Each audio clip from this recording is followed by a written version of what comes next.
Hello, everyone. My name is Mariana Silvestrin. I am the Partnership Director for PMC Club for this summer term. And I would like to introduce you guys John Scheidegger. Uh, he, he is our former vice president, and he is the mind behind the first TEDx hosted by Langara. And he was very nice to accept our invitation to share his knowledge today with us. Thank you very much, John. My pleasure, Mariana. And I was actually just the guy with the idea. The team was actually the one that made it possible. So uh, I just want to start by thanking everyone at PMC and uh, everyone that gave me this opportunity to teach you guys a little bit, give you my insights from the behind the curtains of what happened on the TEDx last year, and hopefully inspire you guys to be able to reproduce it and make this recurring thing. And not sure how is it going to work this year with all this craziness of COVID and everything else. This was, I think, would be much nicer to do it in person and see your faces. But well, we can only do what we can do, right? So uh, can I start, Mariana? Yeah. Sure. I just would like to give one message to the guys. I would like you guys to direct every question to our question moderator, Sartek. By the end of the presentation, John is going to answer our inquiries. Okay? Thank you. Well, so I'll just start. My name is John. I am the former vice president of PMC, and I joined in 2018, and I left in 2019 after we had our successful TEDx. I started in Langara in 2018 as well, the beginning of 2018, and I went through the marketing program, and now I graduated this year. Oh, sorry, last year.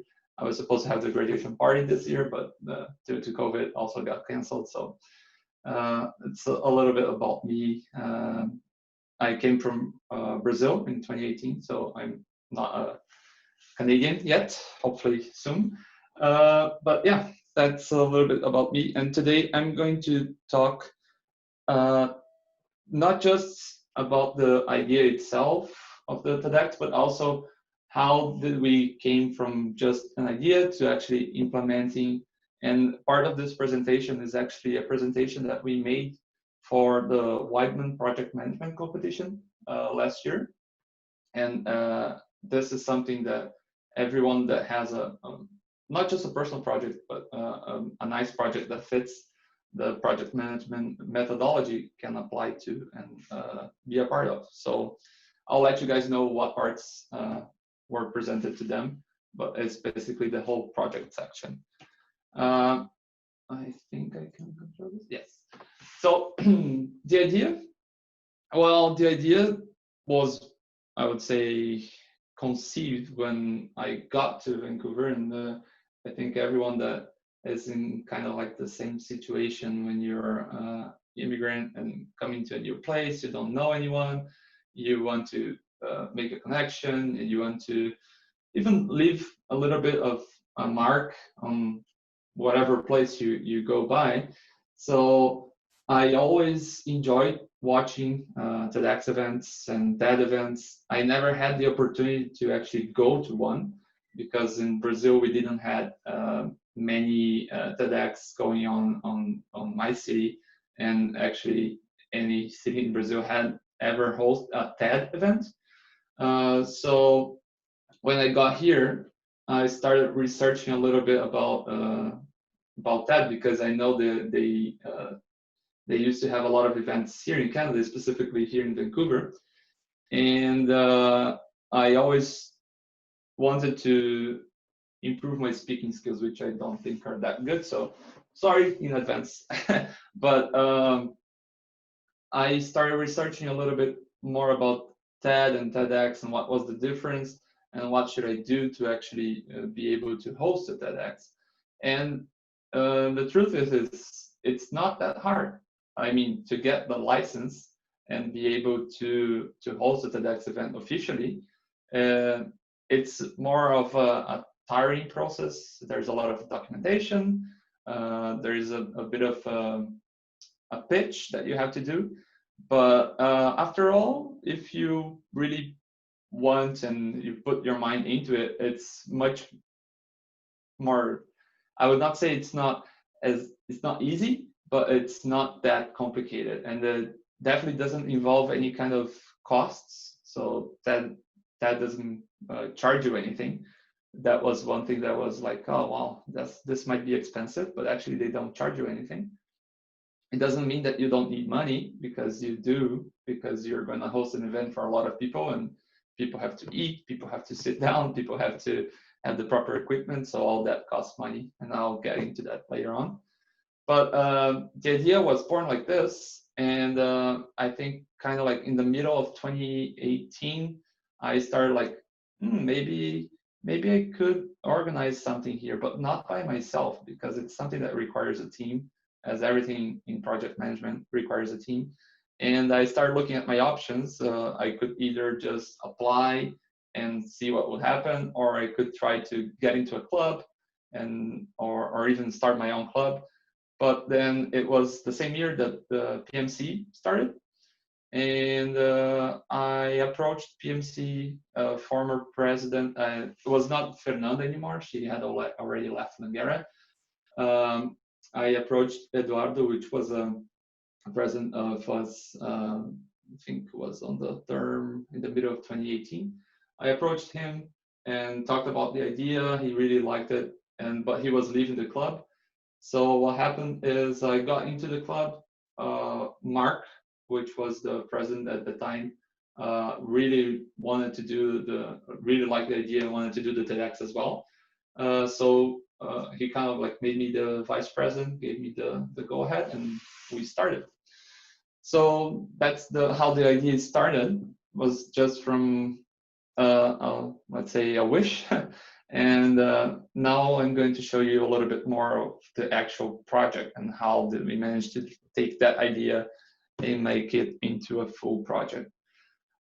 This part is the part that I told you guys. This is the presentation that I showed the Weidman competition, and it's the Weidman Foundation is basically a think tank for project managers. So this is going to be very targeted to a more technical project management audience, because this was supposed to be something that you would fit into a actual project based on PMBOK and present to them. And it was a competition. We could win the prize, and we didn't win, but well, it was nice anyway. So I'll just pretend that I'm pitching you guys, and I'll make some comments on some parts that are pretty cool. So everything starts with a step, and that was our main theme for our TEDx, which was the next big step, right? TEDx requires you to choose a theme. Actually, they say it's optional, but if you have a theme, it's easier to get the approval, because then you can easily wrap around your head what is it that you want, what type of people you want to bring in and have the conversation, right? So we want to basically inspire change, transform lives, and empower youth. And those were our values for the event. And I'll go with an agenda here. I'll show the project objective, team structure, our stakeholders, risk matrix, deliverables, budget, timeline, current situation. And the current situation is actually the current situation for a few months ago, actually almost a year ago. And I'll update that later on. So to deliver the TEDx talk for Langara College community with the contribution of our speakers to a broad range of industries, spreading ideas from short, powerful talks. And we had the objective of getting 100+ guests on May 12, 2019. And we also had this date already established, because when you apply to get the license, you already need a date. So the date was a hard line. Oh, sorry, a deadline, a hard deadline, and yeah, this was our project objective. Our theme, the next big step, we chose it because we wanted to look to the future and bring people to talk about either their personal steps to get to this next big thing that they were planning, or just comment on modern technology or various scientific applications for different things. We had people talking about quantum computing. We had people talking about 3D printing human tissue, but we also had people talking about like personal experiences and what they did to improve themselves. So we wanted a broad range because we didn't want to limit ourselves to very specific themes or industries, but we also wanted to at least give the speaker something that they can base themselves in their presentations on. This is one of the most important parts of any project, actually, which are the goals, right? So one big thing that I always say to myself is if you don't measure, you don't manage, because management basically is just making sure that you're hitting your goals. So setting up the goals was one of the most basic things that we wanted to do right in the beginning. And then once you have your goals set up, you can much better plan everything around them. So if we set, for example, a goal of having 115 people and a reach of 400 on social media, if we wasted too much money on social media advertisement, for example, and got like a reach of 5,000, it would be not wasted money, but it's not one of our goals. So we could properly target our budgets, and we knew the size of the event that we wanted, and we could properly target the budget to reach those numbers. And that's important. I'll show you why later on. So those are our goals. We had 115 participants as a goal, and that includes volunteers, speakers, and guests. Reach of 400 because we wanted to be able to get this spread, at least the idea and the concept of having a TEDx in Langara, to make sure that it's something that will stick to Langara and have it future events. So we want a combined, like, let's say in Facebook, Instagram, LinkedIn accounts of 400 followers or likes. And our quality would KPI would be the engagement. So at the end, we will have a satisfaction rate done on a survey, and then we could measure how much we got it from at the end of the event. This was a requirement for the specific Wyman Foundation education. We would have to show the team structure. This was the team structure of the PMC structure when I was the vice president, and this is not the whole picture, right? This is only the executive members. We had a lot of other members under each of those, let's say, departments. But what they really wanted to see was the actual project structure, and we changed it a little bit because PMC had other things to do. It was PMC is a club, and you guys know, and I knew that there were a lot of other responsibilities. There were other events, there were fundraisers, there were all other things that a regular club has to do. So we made sure that we had a specific team that would be in charge, at least in the beginning, of the project structure. After all, of course, everyone would be able to help out as volunteers, but we needed a smaller team to organize some specific things, for example, related to those KPIs. So that was the specific structure, and that's how we started our work. Another thing that's very important for project management in general is knowing your stakeholders, right? So it helps you determine your target audience. It helps you determine specifically those 4 things: who you should manage closely, who you should keep informed, who you should just monitor, and who you have to like keep satisfied that your project is going the right way.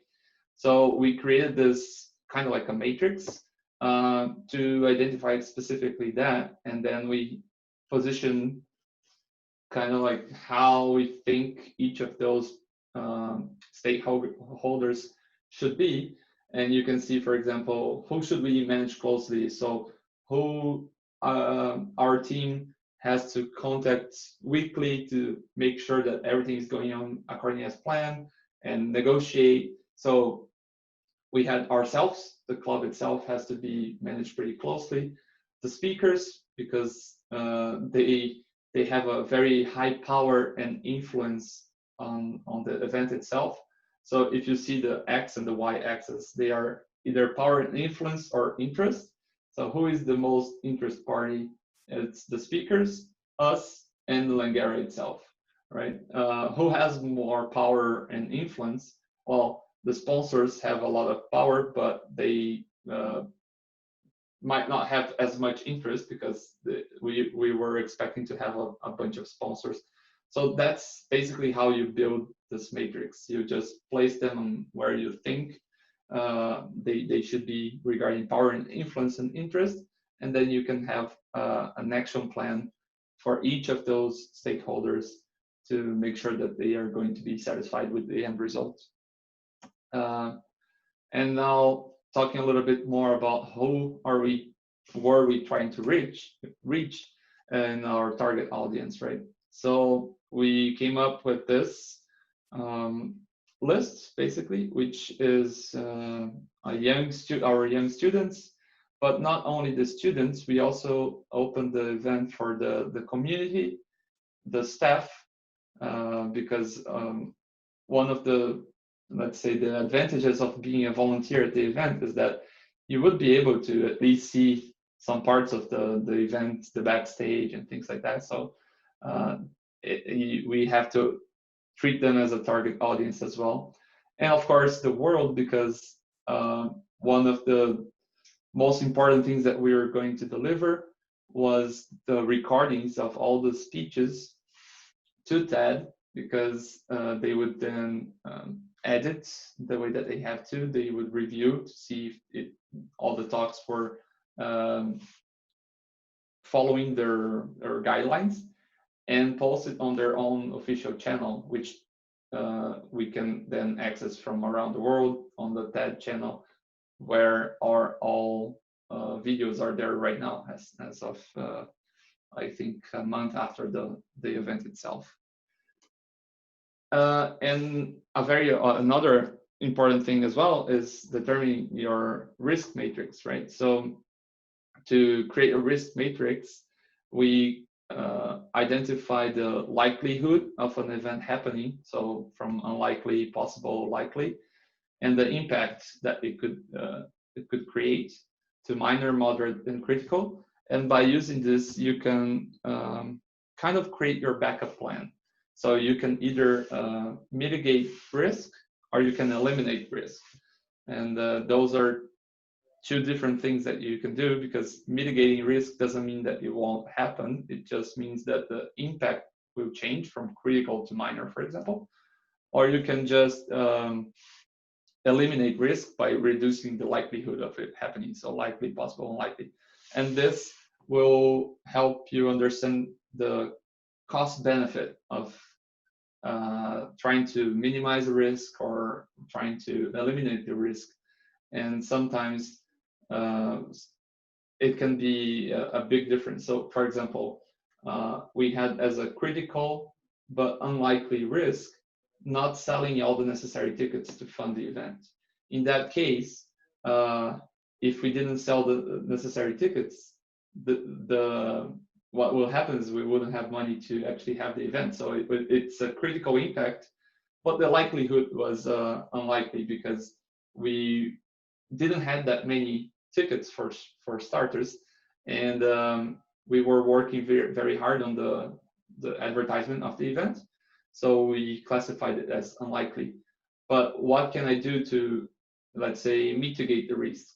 I could, for example, reduce the price of the ticket and increase the number of potential customers, or I could increase the budget for advertisement, or I could get money in some other way, the funds for the events in some other way, and then you create an action plan based on this, and that will help you on the path to the project.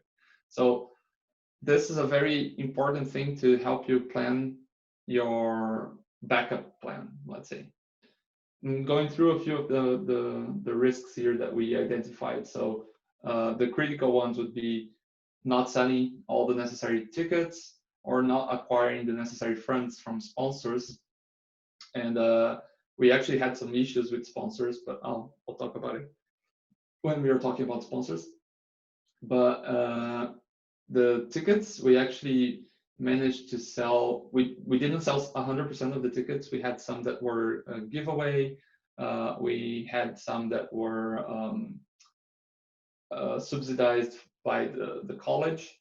So I think our sold out rate was something around 85 to 90% of the tickets, which is not bad, but it's also not 100%. So, but we already had budget for that, and this helped us diminish the impact of not selling 100% of the tickets, because we knew that that would cause a very critical impact.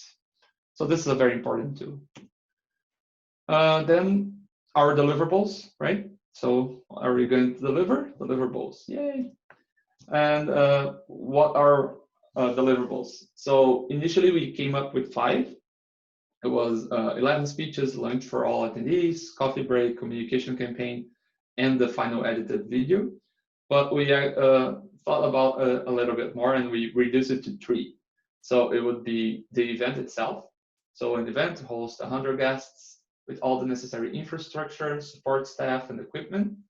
Food for everyone, and that would include the coffee break, the lunch, I think, and there were like a specific coffee for a coffee break for the speakers, and support documentation. And in support documentation, we wanted to make sure that the most important one would be the actual recording of the entire event, but also we wanted to leave a legacy, you can say, for the next PMC group to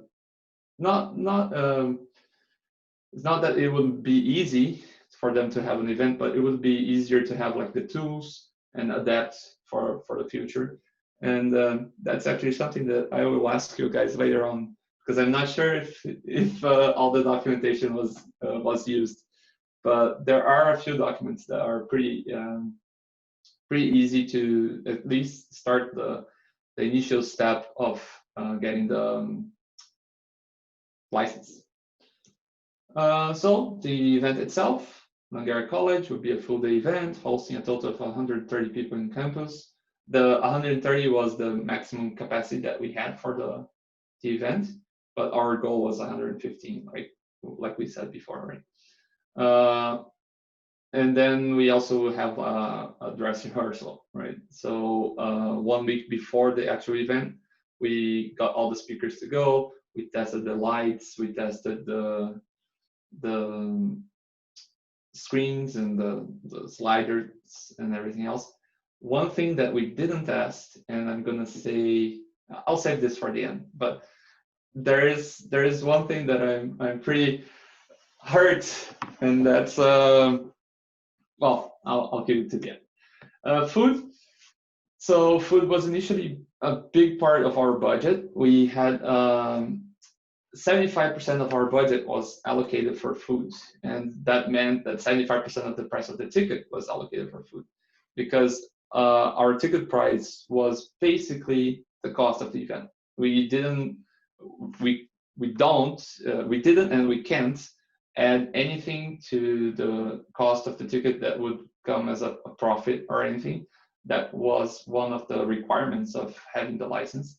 So all the money collected in the ticket sales should be invested in the event itself, which is a nice thing that TEDx makes us do. So we don't have to worry about like profits and stuff. Oops. But we had a very specific cash flow implication with this, and this is something that can kill a project or even a company, is cash flow, right? Because we had to pay for food before the food was consumed, of course, because that's how a catering service works.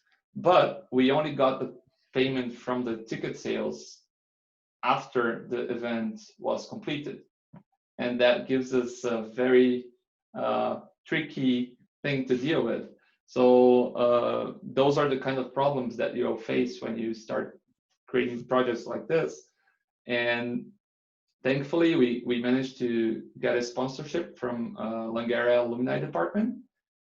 We actually, this sponsorship was not just like saying, oh, hi guys, I have a project here. Can you give me like $2,500? No, we actually had to pitch Langara Alumni Department to be a sponsor, show them we had like a specific presentation, a pitch presentation that we tried to show to a number of sponsorships, potential sponsorships. So we did a pitch for Langara, we did a pitch for RBC, but RBC at that time was doing the 49th anniversary of Langara. So they could sponsor us, but not with the amount that we needed.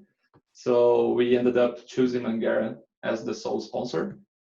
Also because TEDx Langara College, not having Langara as a sponsor, was, would not be so fun. And the support documentation, which is, like I said, basically the video, but also the communication plan, lessons learned, project structure, stakeholders assessment, everything that's in this presentation basically, and like our full action plan and things like that. Budget. Yes. Okay. So our initial budget was $8,500. So $8,500 for getting a place, to food, lights, equipment. There was actually one of the speakers that required like a plane ticket to come talk to us. So that's a lot of money. And for a one-day event, you would have to, we can only sell 100 tickets. So we could only sell 100 tickets. All the other things, the other extra 30 people, let's say, would be speakers, volunteers, staff.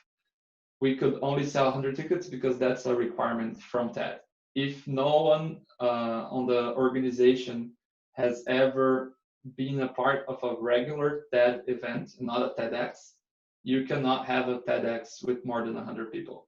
And this is how they can make money, because the TED is a for-profit organization, but TEDx's, they are not. So the way TED makes money is they have these big events where it's like a lot of money. It's like $5,000 for one seat at a TED event. And they want you to go to a TED event so you can host a larger TEDx. We didn't have no one that had attended a TED event, so we had this limit. And in order to get 8,500 with 100 people, you would have to sell tickets for $85. And $85 for our current targets, which was students, staff, and our community, that's still mostly international students. $85 is quite a lot of money. So we budgeted for it, and our budget, once we started to put everything in that, let's say, expected revenue of 8,500, we got to $8,885. So we were already above our potential revenue in our initial budget. So what's the solution? Find ways to save money and try negotiating partnerships to acquire sponsorships, and because initially we didn't even thought that we would need sponsorships. So after we redid the budget, revised it, we managed to get a lot of it from Langara. For example, the location we didn't have to pay because it was a Langara room, and we had a very good intermediary between our team and Langara. Her name was Kaylee. I'm not sure if you guys know her because she left Langara last year, but she was the international student coordinator, and she was very good. She managed to help us out with a lot of things. So we managed to reduce our budget, and our revised budget was only 94% of our expected revenue. So the expected revenue, we were able also to reduce the price of the ticket to I think was $50, and so our revised budget was below 5,000. We were able to reduce by quite a bit. So much of the reduced costs were obtained by partnering with Langara. We got a venue, equipment, a little bit of advertisement assistance. They got us some folders and things like that, and that allowed us to reduce our expected sponsorship collection, let's say, from 4,000 to only 2,500, and all that money was used directly to get the food. So Langara has an account with the company that does the catering at Langara, and what they allow us is to pay afterwards. So Langara actually were our how can you say, our, I forgot the name of this in English, sorry, but they do you know when you have a landlord and you have like that person that's kind of like your guarantee? So Langara was our guarantee that we would pay that money later on, and that helped us, like that made the event possible. So breaking down the budget, the revenue, the expected revenue, we expected 74% of it coming from ticket sales alone, and 37% would come from sponsorships and basically Langara sponsorship. If you add those together, you see that's not 100%. That's more, because we wanted to make sure that our budget would be below our expected revenue, specifically so we would have this margin, because if we didn't sell enough tickets, we could still make the event happen. And with the extra budget, if we managed to sell everything, we could purchase gifts and things to give out on the actual event. If you're here and you went to the event, you know that you probably didn't get a lot of gifts. So you also know that we didn't hit our expected revenue by 100%. It was, we only sold like 90%. So we were very close to getting exactly what we needed. I think the actual, let's say, cash overflow was like $60, something like that. So we were pretty spot on. This was a good thing. We sold 25% of our tickets in the first 4 days. Again, this is a presentation that we made when we just had started selling, and selling 25% of the tickets in 1 day when you have like a month to sell all of the tickets kind of got us imagining that we would be able to sell 100%, but unfortunately we didn't. So the timeline of the project, it's here. So we applied for the TEDx license in December 2018. The TEDx license was granted in March 2019. So only in March 2019, we actually started to approach speakers and approach sponsorships and potential sponsors, and actually planning the event, because we didn't even know if we would have the license in the meantime. But we were working a little bit just to make sure that we would be prepared. But we started like working hard on it on March 2019. Then we finalized the speaker list by April. May 4th was the hard rehearsal day, and May 12th, the hard deadline for the event itself. Then the timeline, we broke it down. This is not current because, of course, this was presented while we still had a few weeks. So you can see on the top there, time spent, we were in the 9th week, and all the green ones we already had done. Select speakers, we were about to finish. We were a little bit delayed on that. And the established partnerships and sponsorships is red because we had like a change. We didn't went with RBC and all those things, but in the end, we got the sponsorship from Langara. And selecting the speakers. So this is another thing that you think it's going to be pretty easy, but it's not.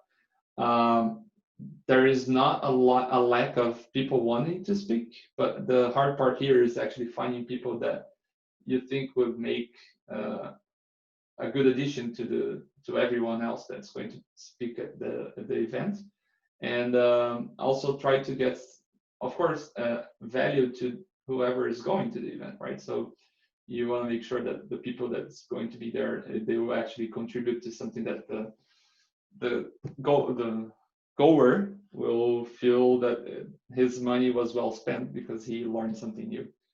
So we had 10 confirmed speakers, and we were still interviewing 2, and we only had availability for 1 more. In the end, we actually had 12 speakers and not 11. And one of the speakers that was confirmed here, actually, she canceled like a week before. And that's another thing that you have to plan to, because that might happen. And if she had canceled, we didn't have anyone else to put in her place. But we had prepared a backup plan following our risk matrix. And we actually had a backup for her. And we ended up having her being added to the whole thing. And in the end, we had 12 speakers instead of 11 because we even made the space for an extra speaker that was very keen to speak at the event. Then here's a small list of the speakers that we already had confirmed. And here, the one in the middle, Chrissy Benz, was actually the one that canceled. So she's here, but she didn't end up speaking at our event. And that will end the previous presentation, but I still have some more things for you guys. The actual results, right? So you remember the goals: 115 people, 400 likes on social media, 95% satisfaction. We got 85 guests, 20 volunteers, and 12 speakers. That's 117. So whoo, for two more than our goal.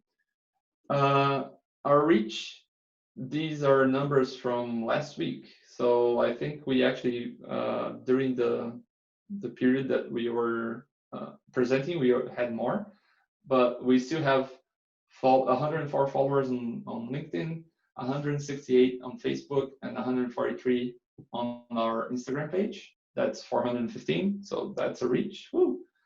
And engagement, that's 92%.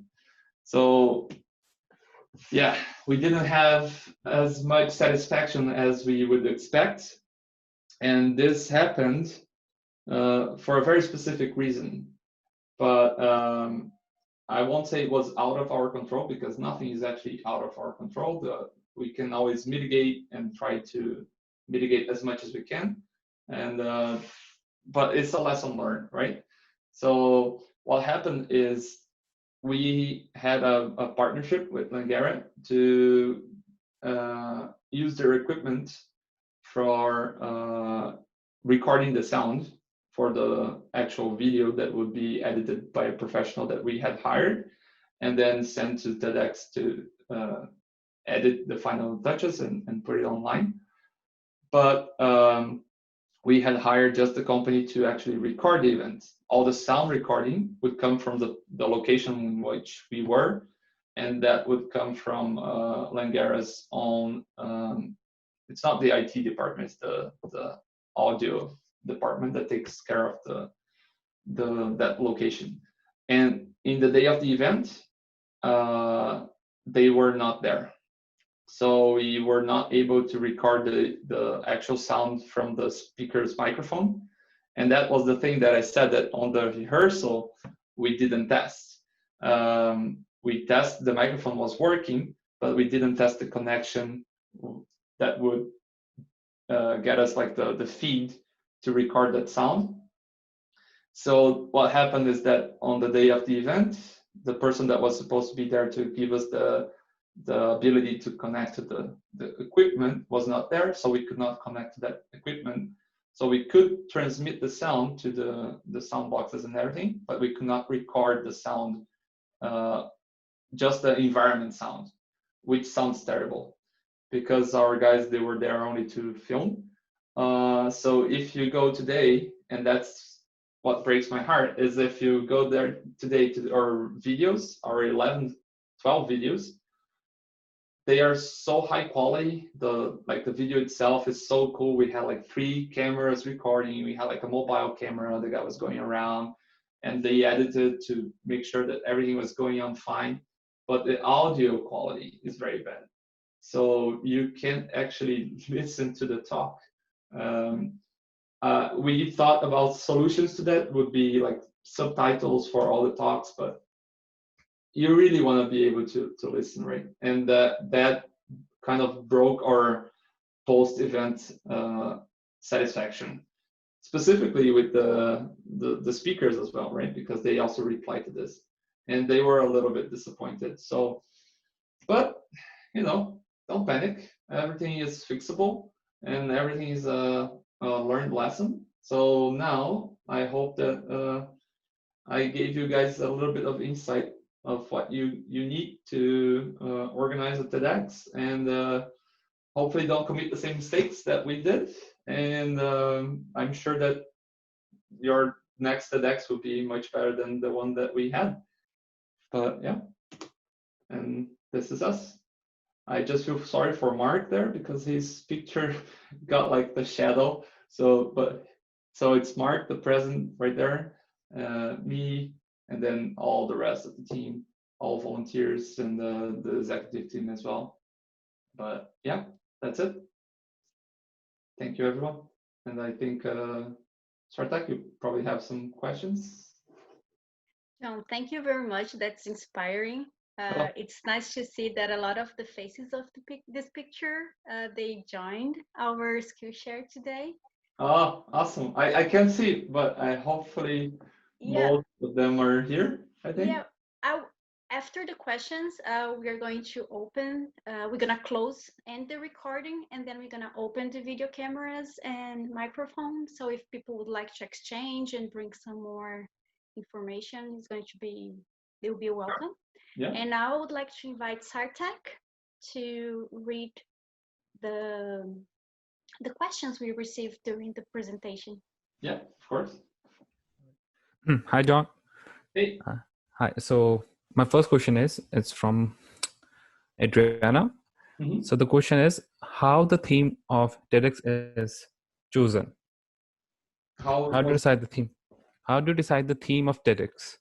Okay, so the first, let's say the first team, the one that presented this to Whiteman Foundation, it was basically whoever was in the PMC at that time and involved in the TEDx. So it was me, Felipe, Erica, and Caroline, because we were the ones that were going to present at the Whiteman Foundation, and there was a limit of 4. That was the team that was presenting this presentation that I just showed you guys. But the actual TED team, it was the entire executive group. So every executive was working on their specific part. So for example, Vitor, who was the finance director, he was working a lot with the budget and the sponsorships. Mark and I were doing like mostly just making sure that everything was going to happen, talking to the speakers. Engagement was doing the engagement, was doing the advertisement, the social media. So it was basically the way we didn't select. The only thing that we select was the volunteers. We opened up the volunteering for every other member. So, and I think it was we draw names from a whole list of people. So we took names to see who would be volunteers. Of course, all the executives were already volunteers, and we had that limit of 130 people because it was how many we could fit on the location.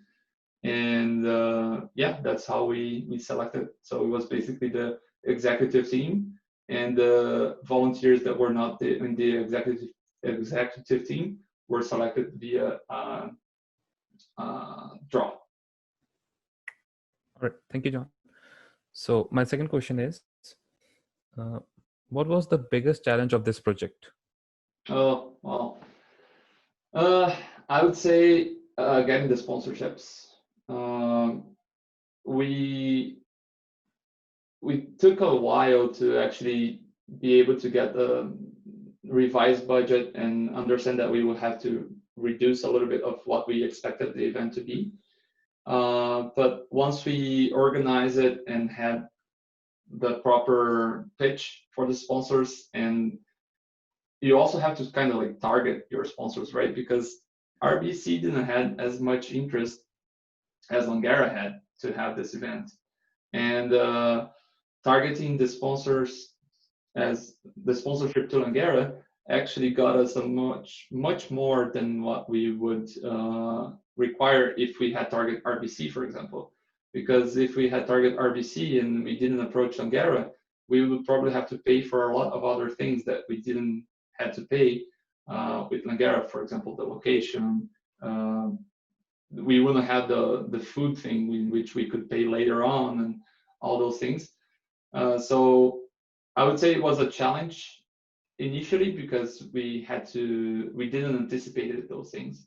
But for the future, like if you already kind of know those things, probably the biggest challenge will be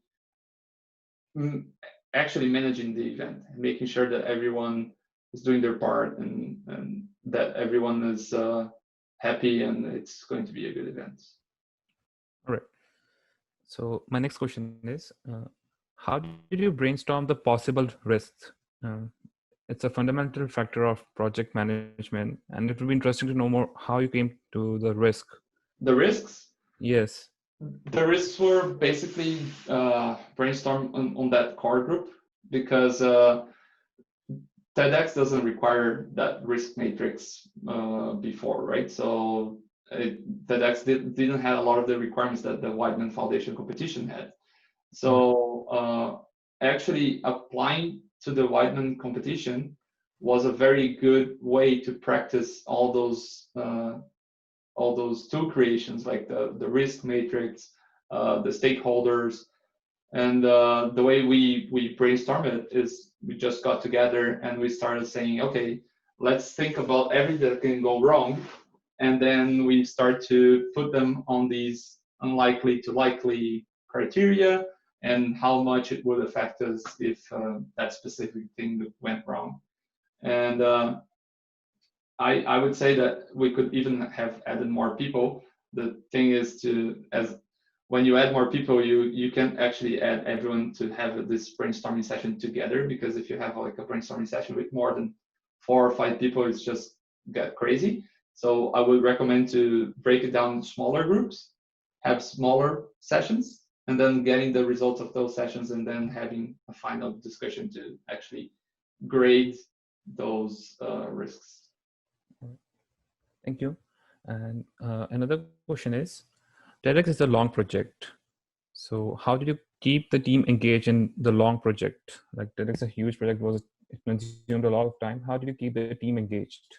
Yeah, that's what I said about the making sure that the event management is done properly, because it's hard to manage a large number of people. And I'm not saying manage here as I was like, oh, I was managing them, because this was a very much of a team effort. So the role of management is actually making sure that everyone is engaged and everyone has something to do, right? And the way that we managed to do that was to break it down into smaller pieces and assigning people that were in a position that they want. For example, Felipe was our engagement director, and he really liked to engage with other people. So, okay, what can Felipe do to contribute to this project and feel engaged? We gave him like the go around every class and start talking about TEDx and get people hyped, And this was something he liked to do. Victor, for example, he was doing the finance part, and he was doing the PDD for accounting, so it was something that he liked to do. And we depended on our executive team to be on positions that they really wanted to be in, to get the experience that they wanted to be, because if they're in the club, they want to get that experience, and just trust them that they will be doing what they told us that they like to do. But sometimes there are some challenges, of course, but you can always talk to people. So John, I just have 2 more questions. All right. So my question is, how did you come up with the speakers?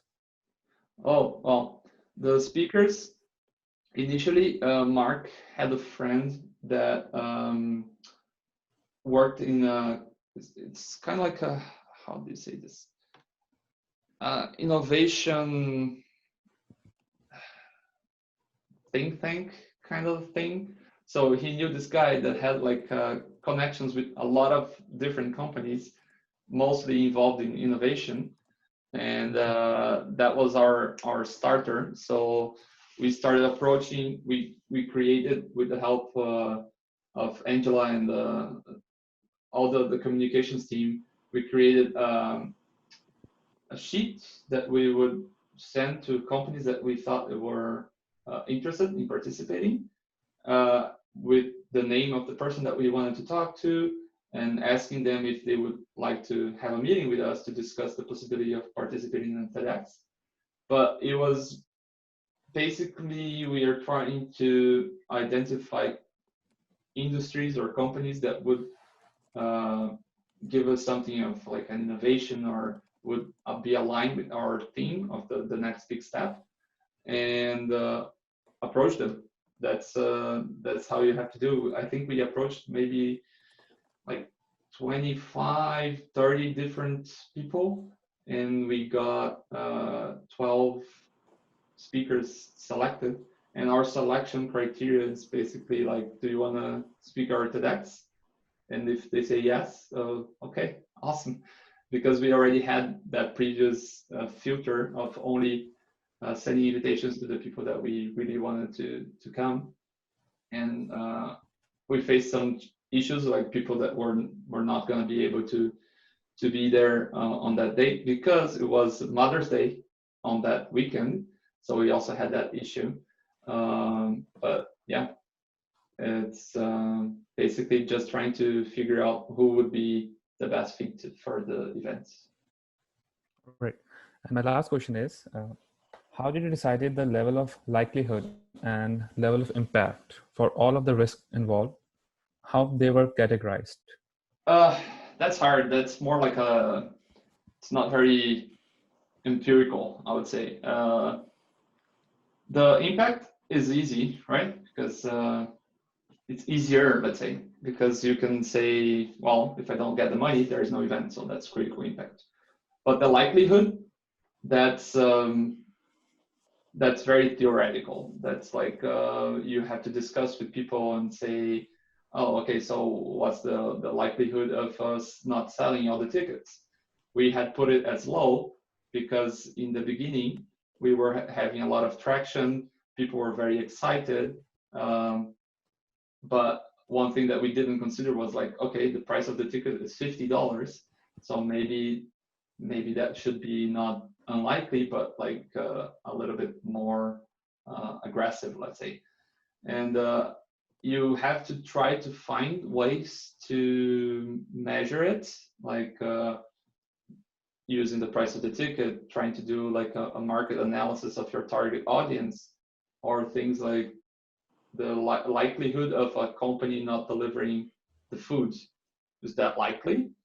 Are you getting your food from a reputable company, or is it like a new company?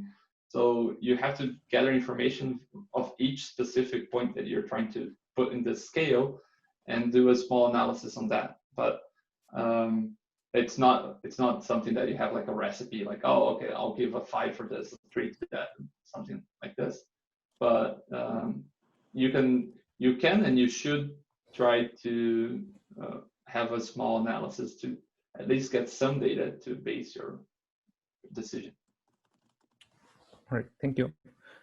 And now I have a request. Yeah. If Vitor and Felipe could share some insights for our future TEDx event. It's a request. Oh, Vitor and Felipe are here. Ah, there you go. See?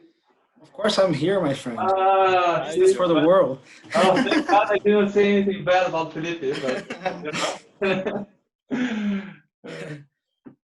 Well, ahead, well, I think John said it all. He actually was the brains behind the entire project. We just followed along his passion and his drive for delivering a successful event. And I have to say that this was the most remarkable moment I had as a Langara student. And you have no ideas how many doors working in this project had opened for me. And I'm assuming that's the same for John and Vitor and Mark, because we could actually see ourselves as real project managers after delivering such a big project. I have a few comments based on the questions that were made. John mentioned that the one of the biggest challenges, if not the biggest one, was getting sponsorship and finding people to support financially the event. One idea that came up at a later stage of the event, but I think it's something that you guys can use for the next one, is trying to partner with departments within Langara. So when I pitched the idea to the International Education Department, it was a couple of weeks before the event actually happens, and they were we were a bit concerned at the time with the sales ticket, because we sold a lot of tickets in the first week or the first few days, but a couple of weeks before the actual event, we still had some tickets to sell, and we were a bit concerned if we were gonna sell them all or not. So I talked to IE department at the time, and they luckily had the budget to buy some tickets for their staff. So now that I work at Langara, at the time I was actually doing my work term. I don't remember, was I? I don't know if I was working at the time or not. But anyways, now that I work there, I know that all departments, they have a budget for professional development opportunities for their staff. And a TEDx is a great professional development opportunity. And if they have the money in the budget, they would be more than happy to provide that opportunity for their staff. So a lot of the times, because people are cheap, they don't want to pay 50, 60 bucks for it, even if it's in their backyard, like one was. But if they have their department paying for the tickets, they will go. And so I don't. John can correct me if I'm wrong, but I think we sold like 8 or 9 tickets to IE alone. Yeah, I think it was like 10 actually. Yeah, 10. Yeah. So, but we didn't get to explore that with other departments. So that's a lesson learned. So if we explore this with LSM, with co-op and career development, with registrar's office, it's a big department. I'm sure if they have some budget for professional development opportunities, they would sponsor some tickets for their staff. And if this part is well promoted, you can basically secure a big chunk of your budget for the entire event. So although getting sponsors for the event it's difficult, I think you can use some creativity to find other ways of other sources of funds. So that's something that I would like to add. And another thing is about the engagement piece.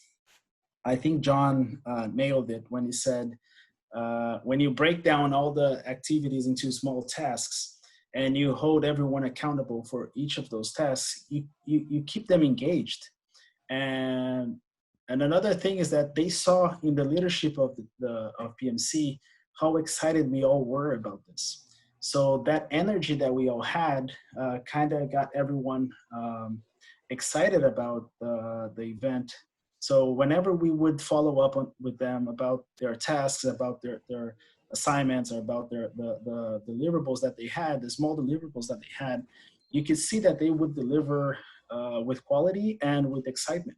So that's how we kept everyone engaged. Like a lot of people would have like loved the opportunity to volunteer for the event, but unfortunately we could only have so many volunteers. So the fact they felt very, very special by being one of the volunteers of the event. So that's all in the way it's all based on the way you sell this opportunity to your members, basically. Yeah, that's exactly it. So I'll let Vitor talk, otherwise I'll be here forever. Thank you, Felipe.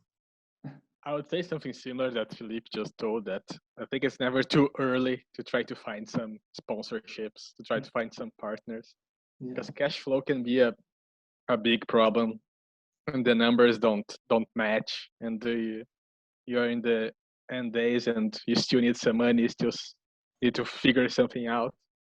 So I think that's something that you guys can do for the next one. Just as soon as possible, try to look for partnerships, maybe Langara, maybe from outside. Yeah. And as Felipe said, it does open a lot of doors. At least for me, I did several job interviews, and most of them, when I got to the interview and I could see the person with my cover letter, it was like TEDx _. So, okay, I know that I know that the questions, and people know TEDx. Yeah. And I think that's a great opportunity for project management, and it will certainly open lots of doors. Yeah. And I think I think we got lucky because the team was so engaged and happy to do it. You can see in the picture that everybody is tired, but everybody's happy to be there at the moment. Oh, that's awesome. I'll mute myself. I just as a quick fun fact, everything that you're seeing, like the entire stage, that was all Mark. So we didn't spend a dime. Actually, we spent the money on the wood and the ropes and stuff. But Mark did the whole thing. Like he cut the shoes going in. He put the whole thing together, and it was like got us very professional. So yeah, just looking at this picture, I was like, oh yeah, bam. So if you guys need someone to do all the woodworking for your next TEDx, just talk to Mark. And I'm not sure if the letters, the TEDx letters, I know that SFU got them. So if you guys want the TEDx letters back, I think you guys have to talk to SFU because they have the letters. We made them, but did they get it from Mark? Because Mark was kind of resistant in lending it. Yeah, Mark didn't want to lend them over. Yeah, I'm not sure how that went. I think in the end he did because the rug was from SFU. Oh, I see. Yeah, so we kind of like made an exchange. Yeah. Yeah, and adding to what Vitor said, I don't think I would have gotten my current job, if it wasn't for the TEDx. Not only because it's something that you add to your resume and to your LinkedIn, and then you post the pictures and you get tons of engagement from it because a lot of people comment, a lot of people like, other people will reshare it. But the experience itself, like, because the thing is to get a job, when you apply for a job, to get it, like you have to, the interviewer is going to ask you behavioral questions, and the amount of experiences that you face when you manage a project as big as this one, you kind of have answers to most of the questions that they're going to ask you in an interview. And they're going to say, tell me about a time where you had to manage conflict in a team. That happened in TEDx Langara College. So you can bring that example, and using that strategy of situation, action, and result, you can, or STAR, some people say STAR, you can actually give a very thorough, complete answer to what the interviewer is looking for with a real example. So a lot of people say, oh, but I don't have a lot of Canadian experience. Mm-hmm. I'm at an entry-level job. It's going to be hard for me to prove that I have the necessary skills to landing that higher job. There you go. Like a TEDx Langara College cannot be. It's as professional as it can be. Yeah. I don't know if John agrees. John, Victor, and Totally. agree with me. Yeah. It's Yeah, this experience, it was just so valuable. yeah. And actually, It was my first experience as a project manager in Canada. So and I cannot see myself in Langara without PMC. I was just thinking about this these days that, like with the COVID now, Langara wouldn't be the same with yeah. all the involvement we have with the PMC. It is funny because I just finished my advanced project management program with the continuing studies at Langara. And most of the times when I was learning new technical skills, I kept thinking about the TEDx Langara College. Oh, if only I knew this at the time, or that's exactly what we did. Or if I had this template at the time, things would have been much easier. So there were so many times I remember event. So it's a lifetime experience. It's something that you're gonna carry on for the rest of your lives. Not to mention the friends. Like John and I were already friends, but we became a lot closer after TEDx than we were before. So, and I think that's the most valuable outcome of all. Yeah, for sure. Strong relationships for life. All the group actually, like PMC. Yeah, the entire group. Yeah. Well, and you will see, and another thing interesting, you will see that because you're going to be the most experienced students at the time, all the new students coming in, they're going to see you as references. You're going to become their references. They're going to admire you. They're going to look up to you. They want to. I made a joke in the chat, but I said that when I grow up, I want to be just like John. I can see the chat, but yeah, but that's true. Like they're going to look up to you guys and say, "Oh, by the time I'm within a year or so in the program, I want to be just like those guys." You're going to become their references. So, and that's something really, really cool. For sure. Well, being here talking to you guys is already like something. What am I doing here? It's like what?